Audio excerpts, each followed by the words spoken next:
Fala rapaziada, beleza? Vamos para mais um vídeo, dessa vez para analisar os resultados do terceiro trimestre de 2023 do Itaú. O resultado veio quente e veio bom, então vamos analisar aqui. Antes de entrar e aprofundar aqui nos dados, né, eu só recomendo novamente a vocês que se acostumem a entrar na área de relações com investidores das empresas. Lá a gente encontra toda a informação disponível, né, e pública para aprofundar o estudo na empresa. Normalmente vai ter o kit do investidor lá na área de RI, né, onde tu pode fazer o download e vem normalmente planilhas com os dados históricos de vários anos da empresa, vem as apresentações anuais, trimestrais, vem um balanço auditado, né? Então vem muita informação interessante e é bom o investidor que está aprendendo a fazer análise fundamentalista se acostumar a entrar na área de RI das empresas, ver as apresentações também, vai ter vídeo, né, do diretor de RI apresentando os resultados. Normalmente eles contam um pouco mais da empresa, etc. Obviamente tem que olhar com um olhar crítico, né? Às vezes vão querer vender a empresa, o investidor, mas também dá para pegar muita informação ali interna da empresa, né? Então vale a pena olhar, não só do resultado agora, né? Mas também olhar para trás em 4 trimestres para trás, para ter uma boa visão do que está acontecendo na empresa, beleza? Bom, o resultado do Itaú veio bom, no geral, tá? Não veio ótimo, excelente e nada de muito, assim, surpreendente, mas veio bom. Veio o reloginho crescendo um pouquinho trimestre contra trimestre, né? E uma boa relação de crescimento em relação ao mesmo período do ano anterior. Então, é o que eu espero, por exemplo, do Itaú, né? Que tem uma gestão muito séria, em management muito bom. Então, é o que eu esperava, é um crescimento constante, baixo, mas constante, né, de melhoria de rentabilidade. Então é o que se espera. O mercado não esperava um crescimento assim, eu acredito, mas é um resultado em geral muito, geral bom, tá? Eu diria bom. Então, para a gente analisar os resultados do Itaú e como um balanço de banco, né, vale a pena olhar essas principais métricas aqui, né, que já aparecem na primeira página da apresentação trimestral do Itaú de resultados, que é o resultado recorrente gerencial, que é essa primeira aqui. Basicamente, isso aqui é o lucro líquido recorrente do trimestre, né? Que teve um lucro aí de 9 bilhões, né, nesse terceiro trimestre de 2023, uma alta de 3,4% em relação ao trimestre anterior, né? E em relação ao mesmo trimestre do ano anterior, na verdade, foi um crescimento de 11,9%, de 2 dígitos, né? Então é um crescimento interessante para um banco, né? Crescer assim ano a ano um lucro acima de 10%, tá? As outras métricas que vale a pena a gente olhar aqui é o ROI, né? Que é o retorno sobre patrimônio líquido, né? Então aqui o banco gera de lucro em relação ao que ele tem de patrimônio líquido, de capital próprio. Então isso mede quão eficiente é a gestão do banco em gerar lucro, né? Com o que ela tem disponível de capital próprio, né? Para emprestar e também com capital de terceiros, né? Outras duas métricas que vale a gente olhar aqui seria a inadimplência, né, que vai ser medida aqui pelo NPL, né, que são... NPL, na verdade, é a tradução de non-performing loans, né, que são empréstimos que não performam, são empréstimos que não são pagos, né, pelo cliente. Então, empréstimos que o banco acaba tendo um prejuízo aí. Depois eu vou entrar a fundo nessa métrica e a outra métrica é a carteira de crédito, né? Quanto ela tem crescido e quanto tem sido o custo dela. Né? Então, em termos de ROI, a gente pode ver aqui que o ROI continua muito alto, né? Em Brasil aqui, 22%, o consolidado do banco, né? Considerando as operações na América Latina, que tem Colômbia, Peru, Argentina tinha até então, que foi vendida, né? Acima de 20%, né? Acima dos pares, então vai estar um ROI acima de Bradesco, Santander, né? Só não é maior do que o Banco do Brasil e do Banco da Amazônia, né? Também, dois estatais, mas todos os privados é o maior ROI e se a gente comparar com bancos no exterior também vai ser um ROI mais alto, tá? Então é um banco muito lucrativo, então se espera, né, bons pagamentos de dividendos, se espera múltiplos, às vezes, de preço-valor patrimonial um pouco mais alto, um pouco acima de 1, né? Então, por isso que às vezes o PVPA do Itaú vai estar sempre acima de 1, porque o ROI é muito alto, tá? Inadimplência estável, a gente vai entrar mais profundamente aqui nos próximos slides. Então, o risco não aumentou da carteira, na verdade reduziu um pouco, está estável aqui, mas na verdade se a gente olhar a inadimplência curta, reduziu um pouco. E o custo do crédito, a boa notícia, caiu, né? O custo do principal produto do banco, né, que é emprestar dinheiro, ele caiu, então está sendo mais barato do banco captar o dinheiro, né, das pessoas para depois emprestar, né? Então isso favorece a rentabilidade do banco, beleza? Bom, o que vale a pena também observar aqui, que em relação ao ROI, tá? É uma informação que eu acho que não está na apresentação aqui, mas o diretor de RI e o CEO acabam citando isso, né, na apresentação no YouTube ali do Itaú. É que esse é o maior ROI trimestral desde o quarto trimestre de 2019, tá? Então, a empresa estava atingindo esse nível de rentabilidade aqui até 2019, passou 2020, 21 e 22 com um ROI um pouco mais baixo, e ela voltou para esse nível agora nesse trimestre. Então, nos últimos 3 anos é o melhor ROI trimestral do banco, tá? Então, a empresa ela voltou a estar num pico de rentabilidade, né, de eficiência. Então, a empresa está num pico aí de que ela consegue extrair o máximo possível de lucro do que ela tem em relação ao patrimônio líquido, né? Então, mostra que a gestão do banco nos últimos 2, 3 anos vem sido muito boa, tá? Bom, vamos então para a inadimplência. Vamos olhar aqui, que eu acho que é uma das principais coisas para olhar em análise de banco, né? A gente pode olhar aqui, ó, a qualidade do crédito, né, que é basicamente a inadimplência. Então, inadimplência a gente vai ter duas métricas para analisar em bancos, né? É o NPL 15 a 90 dias, que são os empréstimos aí que não performam, né, que não são pagos pelos clientes num prazo de 15 a 90 dias, num curto prazo, né? E a outra métrica que é o NPL acima de 90 dias, que são os empréstimos mais longos, né?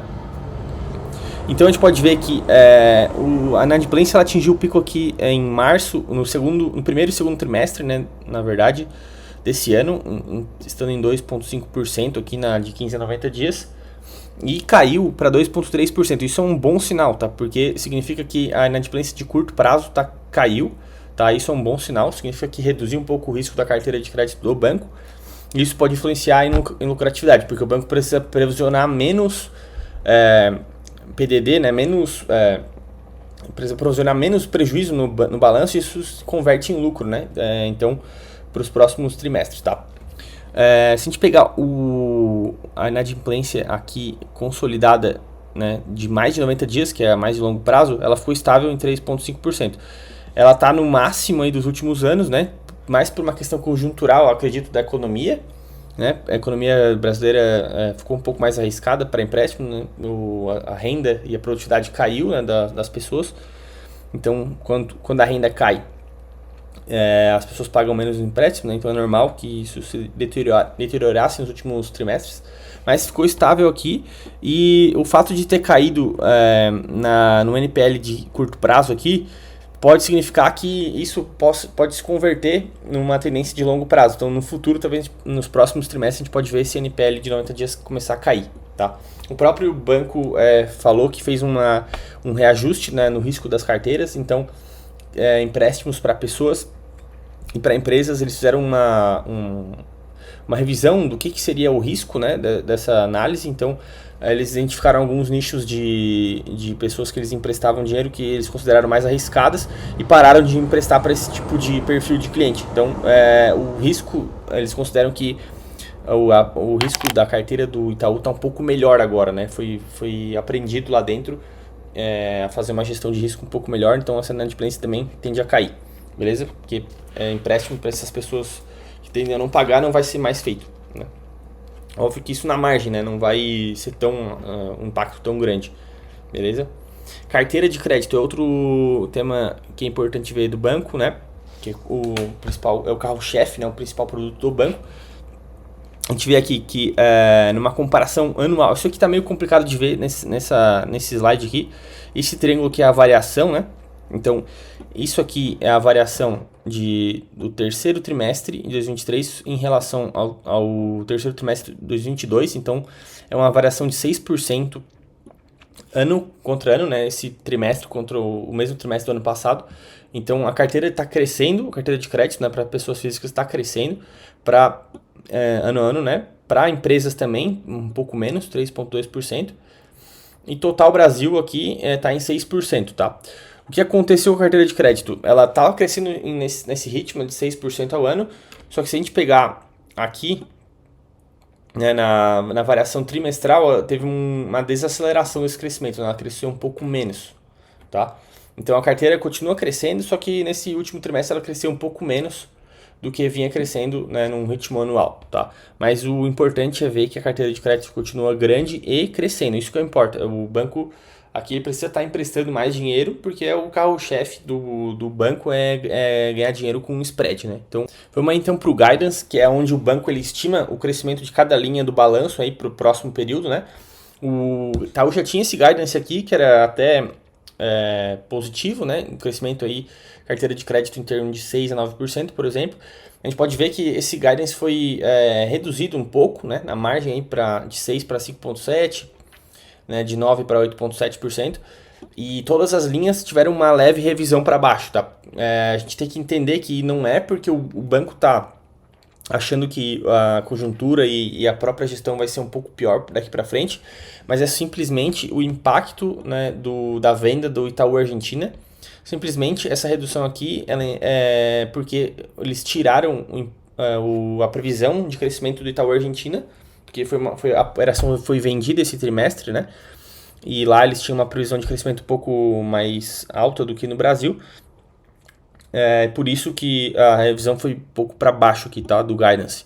Porque tiraram o impacto aí do que estava sendo estimado para a operação do Itaú na Argentina. O Itaú vendeu a operação na Argentina porque tinha uma operação até lucrativa lá, só que sempre quando tinham que trazer o lucro para o Brasil, né, na parte contábil tinha sempre um reajuste contábil que penalizava muito, né, e trazia como prejuízo isso para o banco no Brasil.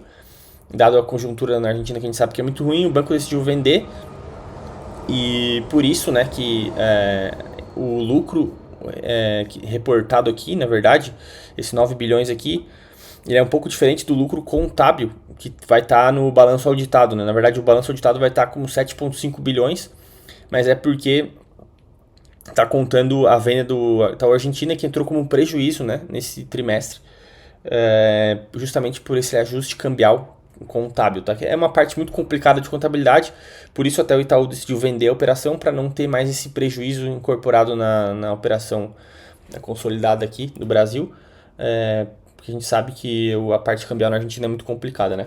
Então eles consideram aqui só o recorrente, né? O que realmente a operação que vai continuar do Itaú gerou. Então por isso que esse valor reportado aqui de 9 bilhões ele vai estar diferente se a gente olhar lá no balanço contábil, tá? Auditado.